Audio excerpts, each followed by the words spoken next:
पहला क्वेश्चन है दोस्तों, मौर्य काल में निम्नलिखित में से कौन सा शिक्षा का सबसे बड़ा केंद्र था? इसका सही आंसर क्या है? Option A Takshashila. दोस्तों तक्षशिला जो है वो सबसे बड़ा शिक्षा का केंद्र था मौर्य काल के समय में। यही के एक आचार्य थे आचार्य चाणक्य। उन्होंने चंद्रगुप्त मौर्य को ट्रेनिंग देकर, शिक्षा देकर मगध का साम्राज्य बनाया था और मौर्य वंश की स्थापना की थी। दोस्तों यदि हम नालंदा की बात करें तो इसे हम गुप्त काल में पढ़ेंगे। तो हमारा सही आंसर क्या हो जाएगा? Option A Takshashila.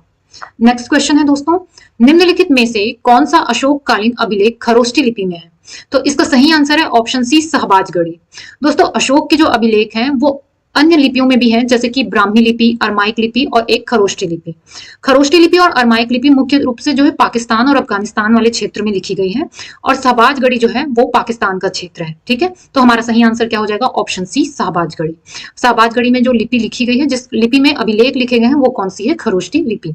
Next question है हमारा, कौन से शासक अमित्रघात के नाम से जाने जाते हैं? और इसका सही आंसर है ऑप्शन बी बिंदुसार। दोस्तों याद रखिएगा कि यूनानी इतिहासकार बिंदुसार को अमित्रघात या अमित्रोचेट्स के नाम से भी जानते हैं। अमित्रघात मतलब जो शत्रुओं को घात पहुंचाने वाला, शत्रुओं को हानि पहुंचाने वाला। नेक्स्ट क्वेश्चन की तरफ हम बढ़ते हैं। मौर्य काल में भारतीय समाज 7 वर्गों में विभाजित था, और ये बात कौन कहता है? कौटिल्य, मेगास्थनीज या फिर ये बाकी दोनों? तो हमारा सही आंसर है ऑप्शन बी मेगास्थनीज। दोस्तों मेगास्थनीज जो है वो चंद्रगुप्त मौर्य के समय में आने वाला राजदूत था। इन्होंने अपनी किताब इंडिका में उस समय के भारतीय समाज के बारे में व्याख्या किया है, और साथ ही साथ मौर्य साम्राज्य की भी व्याख्या किया है। तो उन्हीं की किताब से हमको समझ में आता है कि उस समय भारतीय समाज जो है वो 7 वर्गों में विभाजित था। दोस्तों कौटिल्य जो है वो चंद्रगुप्त का गुरु था, आचार्य था, जिसे हम चाणक्य भी कहते हैं। इसकी किताब का नाम अर्थशास्त्र है। अर्थशास्त्र से हमें उस समय की राजनीति की जानकारी मिलती है, राजनीति ये बोल सकते हैं राजनीतिक जीवन की भी जानकारी मिलती है हमको किससे? कौटिल्य से। अब हम बढ़ते हैं अपने नेक्स्ट क्वेश्चन की तरफ। इनमें से कौन मौर्य वंश का अंतिम शासक था? तो यदि अंतिम शासक की बात करें तो इन चारों ऑप्शन में सबसे सही आंसर जो है वो ऑप्शन सी बृहद्रथ होगा। दोस्तों बृहद्रथ जो है वो मौर्य वंश का अंतिम शासक रहता है। उसके बाद बृहद्रथ का ही एक सेनापति रहता है पुष्यमित्र शुंग। वो बृहद्रथ की हत्या करके एक नया वंश शुंग वंश की स्थापना करता है। तो आपको याद रखना है दोस्तों, मौर्य वंश का जो अंतिम शासक होता है वो बृहद्रथ होता है। ये इंपॉर्टेंट है, इसको आप याद में रखिएगा। दोस्तों हम जितने भी एमसीक्यूज के क्वेश्चन लाए हैं वो सारे के सारे इंपॉर्टेंट हैं। प्रीवियस ईयर क्वेश्चन में भी पूछे जा चुके हैं और अन्य वन लाइनर एग्जाम में भी पूछे जाने की बहुत अधिक संभावना है, इसलिए आप ध्यान से वीडियो को 2 से 3 बार देखिएगा। नेक्स्ट क्वेश्चन है हमारा, मौर्य सम्राट बिंदुसार निम्नलिखित में से किस धर्म का अनुयायी था? तो इसका सही आंसर है दोस्तों ऑप्शन डी आजीवक। देखिए जो चंद्रगुप्त मौर्य है उसने मौर्य वंश की स्थापना की है, उसने अपनाया था जैन धर्म को। फिर उसका पुत्र बिंदुसार है, उसने अपनाया था आजीवक संप्रदाय धर्म को, और उसके पश्चात आता है अशोक, वो अपनाता है बौद्ध धर्म को। तो एक ही पीढ़ी के 3 व्यक्ति 3 अलग अलग धर्मों के अनुयायी होते हैं, ये आपको ध्यान में रखना है। नेक्स्ट क्वेश्चन है, निम्नलिखित में से किसने मौर्य प्रशासन के विभिन्न विभागों के अधिकारियों और कार्यों का वर्णन किया है? इसका सही आंसर है दोस्तों ऑप्शन ए कौटिल्य। देखिए राजनीतिक जीवन, मौर्य काल के राजनीतिक जीवन का सबसे अधिक और सबसे अच्छा वर्णन जो किया है वो चाणक्य ने किया है, कौटिल्य ने किया है अपनी किताब अर्थशास्त्र में। चाणक्य कहा जाए या कौटिल्य कहा जाए या विष्णुगुप्त, ये तीनों एक ही व्यक्ति हैं जो कि चंद्रगुप्त मौर्य के गुरु हैं। उनकी किताब अर्थशास्त्र में मौर्य प्रशासन का वर्णन है, उस समय के राजनीतिक जीवन का वर्णन है। तो आपको ध्यान में क्या रखना है? कौटिल्य की अर्थशास्त्र में। नेक्स्ट क्वेश्चन है हमारा, चंद्रगुप्त मौर्य का संघर्ष नंद वंश के किस शासक से हुआ था? और इसका सही आंसर है दोस्तों ऑप्शन सी घनानंद। देखिए घनानंद जो है वो नंद वंश से संबंधित है। नंद वंश का पहला शासक है महापद्मानंद और अंतिम शासक है घनानंद। ये हमने महाजनपद में देखा था। तो चंद्रगुप्त मौर्य जो है वो नंद वंश के अंतिम शासक घनानंद को हराता है अपने गुरु चाणक्य की मदद से, और एक नए वंश की स्थापना करता है जिसे हम मौर्य वंश कहते हैं। ठीक है, तो चंद्रगुप्त मौर्य जो है वो नंद वंश के शासक घनानंद का समकालीन था। ठीक है, नेक्स्ट क्वेश्चन की तरफ बढ़ते हैं हम। निम्नलिखित में से किस युद्ध के पश्चात अशोक ने बौद्ध धर्म को अपनाया था? इसका सही आंसर है ऑप्शन सी कलिंग युद्ध। देखिए अशोक का युद्ध होता है कलिंग के साथ, और अशोक ही इसमें विजय हासिल करता है। लेकिन दोस्तों होता क्या है कि इसमें बहुत अधिक लोगों की मृत्यु हो जाती है, जिसमें बच्चे, बूढ़े, जवान सभी प्रकार के लोग होते हैं। जिस क्षेत्र में कलिंग का युद्ध होता है ऐसा लगता है जैसे वहां पर खून की नदियां बह गई हो। वहां पर कीचड़ इकट्ठे हो जाते हैं, दलदल, जो कि पूरे खून के और वहां के लाशों के होते हैं। ये सब जब अशोक देखता है तो उसका मन बहुत अधिक विचलित हो जाता है। उसके बाद एक बौद्ध भिक्षु उसको उपदेश देता है, उससे उसके उपदेश से प्रभावित होकर अशोक जो है वो बौद्ध धर्म को अपना लेता है और बौद्ध धर्म को अपनाने के पश्चात वो बहुत अधिक बौद्ध धर्म का प्रचार प्रसार करता है और धम्म नीति को अपनाता है, ना कि युद्ध नीति को। मतलब वो अपने साम्राज्य का विस्तार धर्म के आधार पर करता है, ना कि युद्ध के आधार पर। इसको ध्यान में रखिएगा कि वो कलिंग का युद्ध रहता है जिसमें अशोक जो है जीतने के पश्चात भी बौद्ध धर्म को अपना लेता है। नेक्स्ट क्वेश्चन की तरफ बढ़ते हैं हम। मौर्य सम्राट चंद्रगुप्त निम्नलिखित में से किस धर्म का अनुयायी था? इसका सही आंसर क्या है? ऑप्शन बी, जैन धर्म। ध्यान में रखिएगा कि जो सम्राट चंद्रगुप्त है, जो कि मौर्य वंश का संस्थापक है, वो अपने जीवन के अंतिम पड़ाव में जैन धर्म को अपना लेता है और कर्नाटक चला जाता है। ठीक है, और भद्रबाहु से दीक्षा लेकर ही चंद्रगुप्त मौर्य जो है वो जैन धर्म को अपनाता है। तो सही आंसर क्या हुआ हमारा? जैन धर्म। चंद्रगुप्त मौर्य जो है वो जैन धर्म का अनुयायी रहता है। नेक्स्ट क्वेश्चन है हमारा, अशोक महान निम्नलिखित में से किस प्राचीन राजवंश से संबंधित था? सही आंसर क्या है हमारा? Option C, Maurya. मौर्य वंश का पहला राजा रहता है चंद्रगुप्त मौर्य, उसके बाद उसका पुत्र आता है बिंदुसार और फिर उसका पुत्र आता है अशोक। तो मौर्य वंश से ही संबंधित है अशोक। लेकिन मगध का पहला राजा जो है वो हर्यक वंश से आता है, जैसे कि बिंबिसार, अजात शत्रु, ये सारे उदयन, ये हर्यक वंश से आते हैं। उसके बाद मगध में शिशुनाग वंश आता है, फिर नंद वंश आता है, फिर मौर्य वंश आता है। और मौर्य वंश का अंतिम शासक रहता है बृहदत्त, उसको मारता है पुष्य मित्र शुंग और फिर शुंग वंश की स्थापना होती है। तो ये चारों के चारों मगध के ही वंश रहे हैं। ठीक है, नेक्स्ट देखते हैं हम नेक्स्ट क्वेश्चन। अशोक की धम्म नीति का क्या अर्थ है? अहिंसा, दया, दान या फिर सभी? इसका सही आंसर है दोस्तों ऑप्शन डी, सभी। वैसे भी बौद्ध धर्म जो है वो अहिंसा पर भी आधारित है, दया पर भी आधारित है, दान पर भी। तो सभी जो है वो धम्म नीति का ही अर्थ है, धम्म नीति का ही एक भाग है। नेक्स्ट क्वेश्चन देखते हैं, इंडिका के लेखक हैं। इसका सही आंसर क्या है? Option D, option C. ठीक है, ऑप्शन सी, मेगास्थनीज। दोस्तों देखिए, चंद्रगुप्त मौर्य के समय में एक राजदूत आता है जिसका नाम रहता है मेगास्थनीज। ये सेल्यूकस निकेटर द्वारा भेजा गया राजदूत रहता है। उसने एक किताब लिखी थी इंडिका, जो उस समय के मौर्य वंश के प्रशासन के बारे में वर्णित है। तो इसका सही आंसर क्या हो जाएगा? मेगास्थनीज। मेगास्थनीज की के द्वारा ही लिखा गया इंडिका जो है उसके लेखक हैं। नेक्स्ट क्वेश्चन देखते हैं हम, भाग एवं बलि संबंधित हैं। तो इसका सही आंसर है ऑप्शन बी, राजस्व विभाग से। ये भाग और बलि जो है वो भूमि पर लिया जाने वाला ही टैक्स है दोस्तों। तो ये राजस्व विभाग से संबंधित टर्म है। नेक्स्ट क्वेश्चन है, श्रीलंका में बौद्ध धर्म के प्रचार करने कौन गया था? इसका सही आंसर है ऑप्शन बी, संघमित्रा। देखिए दोस्तों, जब अशोक जो है बौद्ध धर्म को अपना लेता है तो अपने पुत्र और पुत्री, पुत्र का नाम रहता है महेंद्र और पुत्री का नाम रहता है संघमित्रा, उसको श्रीलंका भेजता है बौद्ध धर्म के प्रचार प्रसार के लिए। तो ये आपको याद में रखना है। उम्मीद है ये क्वेश्चन जो आपको समझ में आ गया होगा। नेक्स्ट क्वेश्चन की तरफ बढ़ते हैं, अशोक के शिलालेखों को पढ़ने वाला प्रथम अंग्रेज कौन था? तो इसका सही आंसर है option D, James Prinsep. James Prinsep ही वो इतिहासकार हैं जिन्होंने सबसे पहले अशोक के शिलालेख को समझने में सबसे पहले उन्होंने समझा था। नेक्स्ट क्वेश्चन, प्रसिद्ध यूनानी मेगास्थनीज भारत में किसके दरबार में आया था? तो मेगास्थनीज जो है वो चंद्रगुप्त मौर्य के दरबार में आया था। इसका एक्सप्लेनेशन जो है हम पहले के क्वेश्चन में देख चुके हैं। नेक्स्ट क्वेश्चन है हमारा, अशोक ने कलिंग पर आक्रमण कब किया था? तो इसका सही आंसर है दोस्तों ऑप्शन बी, 261 ईसा पूर्व। आपको ईसा पूर्व और ईसवी में बहुत ज्यादा कंफ्यूज किया जाएगा, तो ध्यान में रखना मौर्य वंश जो है वो ईसा पूर्व, बिफोर क्राइस्ट का समय है। ठीक है, ईसवी एडी का समय नहीं, ये बाद में आता है। तो कलिंग पर आक्रमण अशोक ने कब किया था? 261 ईसा पूर्व में।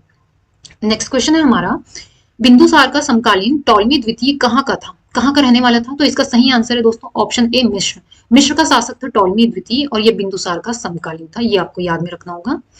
नेक्स्ट क्वेश्चन है, सेंड्रोकोट्स से चंद्रगुप्त मौर्य की पहचान किसने की थी? तो इन चारों ऑप्शन में जो इसका सही आंसर है वो है ऑप्शन ए, विलियम जोन्स। दोस्तों याद रखना कि विलियम जोन्स ने ही चंद्रगुप्त मौर्य की पहचान की थी, कि इसी को ही सेंड्रोकोट्स के नाम से जाना जाता है।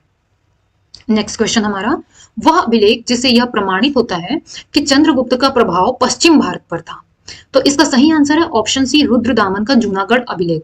दोस्तों ध्यान में रखिएगा, रुद्रदामन का जो जूनागढ़ अभिलेख है वहां पर सुदर्शन झील के बारे में जानकारी मिलती है कि उसको चंद्रगुप्त मौर्य के द्वारा बनवाया गया था। ठीक है, तो आपको याद रखना है ऑप्शन सी, रुद्रदामन का जूनागढ़ अभिलेख। नेक्स्ट क्वेश्चन है हमारा, अशोक के शासनकाल में बौद्ध सभा किस नगर में आयोजित की गई थी? बौद्ध सभा कहाँ आयोजित की गई थी? इसका सही आंसर है ऑप्शन बी, पाटलिपुत्र। दोस्तों अशोक के शासनकाल में तृतीय बौद्ध संगीति का आयोजन किया जाता है, जो कि पाटलिपुत्र के अशोकाराम नामक स्थान पर आयोजित की जाती है। नेक्स्ट क्वेश्चन, चाणक्य का अन्य नाम क्या था? तो इन चारों ऑप्शन में इसका सही आंसर है ऑप्शन बी, विष्णुगुप्त। दोस्तों चाणक्य का नाम जो है वो कहीं विष्णुगुप्त भी दिया गया हो सकता है या फिर कौटिल्य भी चाणक्य का ही नाम है। ठीक है, आपको तीनों नाम याद में रखना है। और चाणक्य कौन है? ये चंद्रगुप्त मौर्य के आचार्य हैं, गुरु हैं, और साथ ही साथ तक्षशिला के प्रोफेसर भी हैं। अलेक्जेंडर का सेनापति सेल्यूकस को किसने हराया था? तो सेल्यूकस निकेटर को हराया था चंद्रगुप्त मौर्य ने, और बदले में फिर चंद्रगुप्त मौर्य ने अफगानिस्तान वाले जो क्षेत्र जो सेल्यूकस निकेटर ने जीत लिया था, दहेज में ले लिया था, क्योंकि सेल्यूकस निकेटर ने अपनी बेटी हेलेना का विवाह जो है वो चंद्रगुप्त मौर्य से करवा दिया था। ठीक है, नेक्स्ट क्वेश्चन की तरफ बढ़ते हैं हम। अशोक का रुमनदेही स्तंभ किससे संबंधित है? इसका सही आंसर है गौतम बुद्ध के जन्म से। दोस्तों याद रखिएगा, गौतम बुद्ध के जन्म से संबंधित है रुमनदेही का स्तंभ, जो कि अशोक द्वारा निर्मित है। अशोक ने अपने शिलालेख में स्वयं को किस नाम से सामान्यतः उल्लेखित किया है? इसका सही आंसर है दोस्तों ऑप्शन डी, प्रियदर्शी। देवनाम प्रियदर्शी। अशोक ने अपने अधिकांश लेख में खुद का नाम अशोक ना लिखकर देवनाम प्रियदर्शी ही लिखवाया है, मतलब देवों के प्रिय। ठीक है, इसका मतलब होगा देवों के प्रिय। कुछ ही अभिलेख हैं जिसमें उन्होंने अपना नाम जो है वो अशोक लिखा है। नेक्स्ट क्वेश्चन की तरफ बढ़ते हैं हम। किसने सहिष्णुता, उदारता और करुणा के आधार पर राजधर्म की स्थापना की थी? इसका सही आंसर क्या है? Option A, Ashok.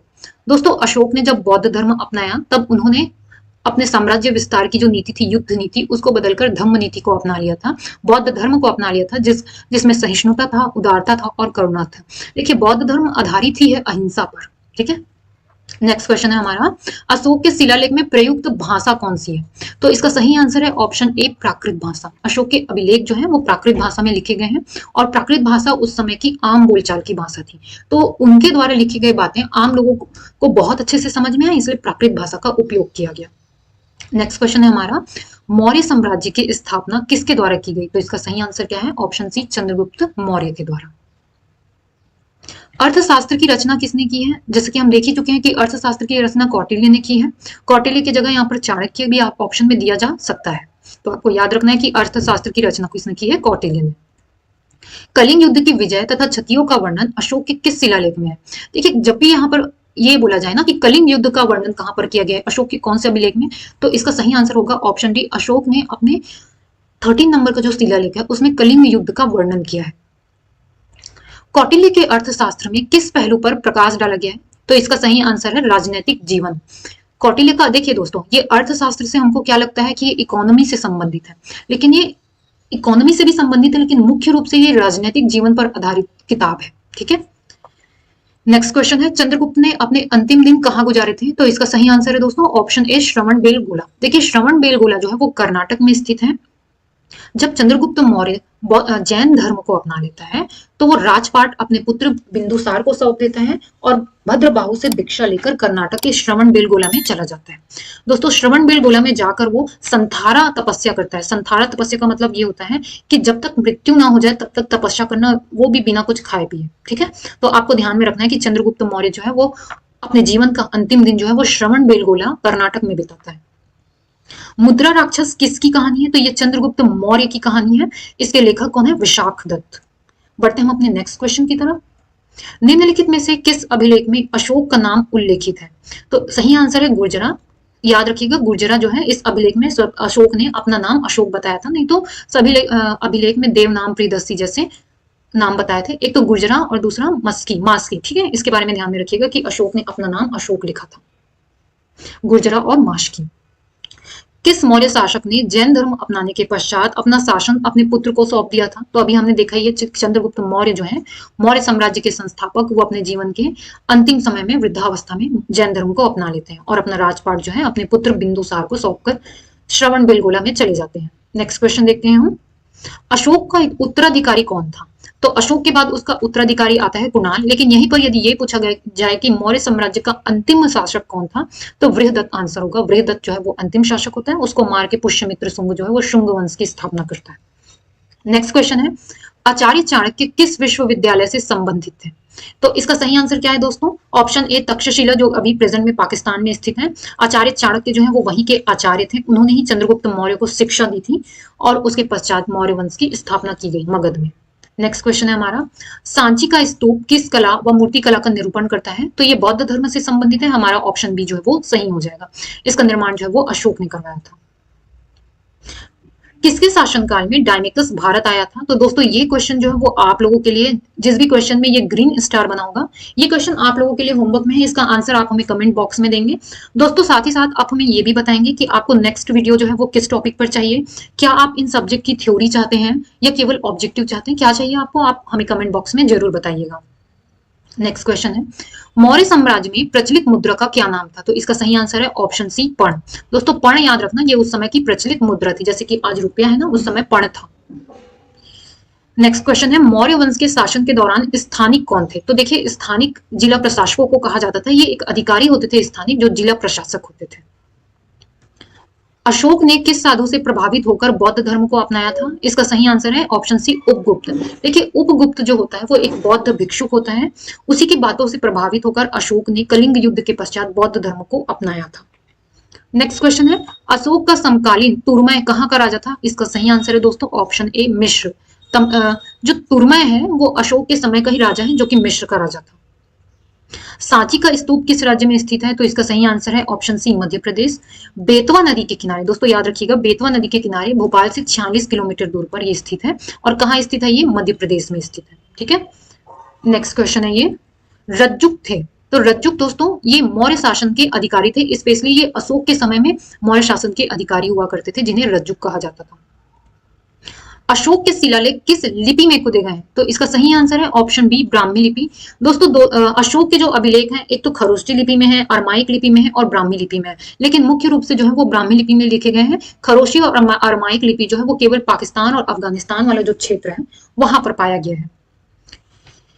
भारत पर मौर्य वंश के पश्चात अगला शासक कौन था? इसका सही आंसर है ऑप्शन बी, शुंग वंश। देखिए मौर्य वंश का अंतिम शासक बृहदत्त रहता है। उसके पश्चात पुष्य मित्र शुंग जो है वो बृहदत्त की हत्या करता है और शुंग वंश की स्थापना करता है। तो इसका सही आंसर क्या हो जाएगा? शुंग। लेकिन यदि ये पूछा जाता कि मौर्य वंश के पूर्व शासक कौन था, तो वो आएगा नंद वंश। नंद वंश का शासक घनानंद को हराकर चंद्रगुप्त मौर्य जो है वो मौर्य वंश की स्थापना किए रहता है। नेक्स्ट क्वेश्चन है, प्रथम भारतीय साम्राज्य स्थापित किया गया। तो प्रथम भारतीय साम्राज्य से तात्पर्य एक अखंड भारत। सबसे पहले अखंड भारत की स्थापना किसने की थी? तो वो है ऑप्शन सी, चंद्रगुप्त मौर्य ने। आपको ध्यान में रखना है दोस्तों, ये इंपॉर्टेंट है। इसके पश्चात जब अशोक आता है तो वो और अधिक साम्राज्य का विस्तार कर देता है, लेकिन प्रथम भारतीय साम्राज्य की स्थापना तो चंद्रगुप्त मौर्य ने ही की थी। निम्नलिखित में से किसकी जानकारी अशोक के शिलालेखों से मिलती है? सामाजिक जीवन, आंतरिक नीति, विदेश नीति, ये सभी विकल्प। तो इसका सही आंसर है दोस्तों ऑप्शन डी, सभी विकल्प। देखिए अशोक के शिलालेख जो है वो उस समय के सामाजिक जीवन के बारे में बताते हैं। उस समय अशोक की नीतियां क्या थी वो भी बताई जाती है, विदेश नीति। मतलब अशोक के शिलालेख से हमें उस समय के सभी प्रकार की जानकारी प्राप्त होती है, इसलिए हमारा ऑप्शन डी सही हो जाएगा। नेक्स्ट क्वेश्चन है हमारा, मौर्य काल में सम्राट अशोक के समकालीन शासक कौन थे? दोस्तों इसका सही आंसर क्या है? सम्राट अशोक के समकालीन कौन थे? ऑप्शन बी, तुर्माया। ठीक है, ये मिश्र के शासक थे। नेक्स्ट क्वेश्चन है हमारा, चंद्रगुप्त मौर्य कब पैदा हुए थे? मतलब उनका जन्म कब हुआ था? तो याद रखिएगा 340 बीसी में चंद्रगुप्त मौर्य का जन्म हुआ था। नेक्स्ट क्वेश्चन है हमारा, मौर्य साम्राज्य की राजधानी क्या थी? तो सही आंसर क्या है? Option A, Pataliputra. दोस्तों मगध की अगर हम राजधानी की बात करें तो मौर्य साम्राज्य की स्थापना से पहले भी पाटलिपुत्र ही था। जब मौर्य वंश की स्थापना होती है तब भी उस समय की राजधानी जो है वो पाटलिपुत्र ही रहती है। जहां तक मौर्य साम्राज्य का विस्तार रहता है, राजधानी पाटलिपुत्र को ही बनाया जाता है, क्योंकि ये भौगोलिक रूप से, आर्थिक रूप से बहुत ही संपन्न स्थान रहता है पाटलिपुत्र। नेक्स्ट क्वेश्चन देखते हैं, महान अशोक किस वंश के शासक थे? तो हम तो जानते ही हैं कि ये मौर्य वंश के शासक थे। चंद्रगुप्त मौर्य इसके दादाजी थे, बिंदुसार इसके पिताजी थे, और है ना, और अशोक इसके बारे में हम सब जानते हैं। चंद्रगुप्त पाटलिपुत्र में पैदा हुआ, जो कि अब स्थित है। मतलब पाटलिपुत्र कहाँ स्थित है? तो इसका सही आंसर क्या आ जाएगा? Option D, Bihar. दोस्तों जो पटना वाला क्षेत्र है ना, वहीं पर पाटलिपुत्र स्थित था। नेक्स्ट क्वेश्चन है हमारा, बिंदुसार किसका पुत्र था? बिंदुसार किसका पुत्र था? चंद्रगुप्त मौर्य का। और बिंदुसार का पुत्र कौन था? अशोक। ठीक है, नेक्स्ट क्वेश्चन है हमारा, सम्राट अशोक किसके उत्तराधिकारी थे? तो किसके उत्तराधिकारी थे अशोक? बिंदुसार के उत्तराधिकारी थे चंद्रगुप्त मौर्य, चंद्रगुप्त मौर्य के बाद बिंदुसार और बिंदुसार के बाद अशोक। ठीक है, और सुशील जो है वो कौन था? अशोक का बड़ा भाई था। नेक्स्ट क्वेश्चन है हमारा, मौर्य वंश का अंतिम सम्राट कौन था? तो कौन था अंतिम सम्राट इसका? बृहदत्त। चंद्रगुप्त पहला सम्राट, और ये कालाशोक ये तो अलग ही वंश का है, ये तो शुंगनांग वंश का है, लेकिन ये भी मगध का ही शासक रहता है। इसके बारे में हमने महाजनपद में पढ़ा था। यूनानी लेखक जस्टिन द्वारा सेंड्रोकोट्स, ये सेंड्रोकोट्स है, सेंड्रोकोट्स किसे कहा गया है? दोस्तों सैंड्रोकोट्स जो है वो चंद्रगुप्त मौर्य को कहा गया है। देखिए चंद्रगुप्त प्रथम, चंद्रगुप्त द्वितीय और समुद्रगुप्त ये सभी गुप्तकालीन शासक हैं। जब हम अगला वीडियो लाएंगे ना गुप्त काल पर, तब हम चंद्रगुप्त प्रथम, द्वितीय और समुद्रगुप्त के बारे में पढ़ेंगे। नेक्स्ट क्वेश्चन है हमारा, विख्यात सांची स्तूप किसने बनवाया था? तो सांची स्तूप के बारे में हमने देखा ही है, इसको किसने बनवाया है? अशोक ने। ठीक है, अशोक ने ही तो स्तूप अभिलेख बनवाए थे।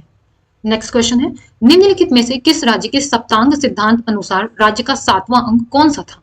ये क्वेश्चन दोस्तों आप लोगों के लिए है, ये आप लोग मुझे बताओगे कमेंट सेक्शन में। तो 2 क्वेश्चन मैंने आप लोगों को दिए हैं और इसके बारे में आप लोगों को मुझे कमेंट बॉक्स में बताना है। किसके शासनकाल में डायमेकस जो है वो भारत आया था? तो डायमेकस जो है वो बिंदुसार के शासनकाल में आया था दोस्तों, ये एक राजदूत था।